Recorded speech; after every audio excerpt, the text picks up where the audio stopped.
যে প্রশ্ন করেছেন, কুরবানির পশু পর্যাপ্ত পরিমাণে আমাদের মজুদ রয়েছে। প্রায় 23 লাখ হচ্ছে আমাদের মজুদ রয়েছে, আর 1,02,00,000 আমাদের চাহিদা রয়েছে। আমাদের বাইরের কোনো কুরবানির পশুর দরকার নেই। ইতিমধ্যেই আমরা 3 দিন আগে আমাদের মন্ত্রণালয় থেকে আমরা প্রেস ব্রিফিং করেছি, সেইখানে আপনাদের বিস্তারিত আমরা অবহিত করেছি। বর্ডার এরিয়াতে বিডিআরদেরকে আমরা সতর্ক করে দিয়েছি, যাতে করে পার্শ্ববর্তী দেশ থেকে কোনো ধরনের গবাদি পশু না আসতে পারে এই কুরবানির সময়।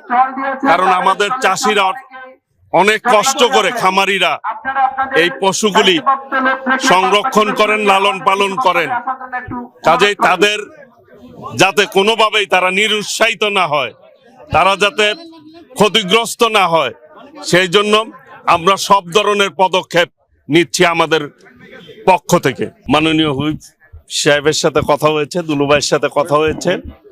আমরা ইনশাল্লাহ এই নাটোরে, উনি বলেছে আমাকে, এই নাটোরে যেহেতু চলনবিল এলাকা, এক সময় এই নাটোরের চলনবিল থেকেই বাংলাদেশের অধিকাংশ জেলার মৎস্যের চাহিদা মেটাপ হতো।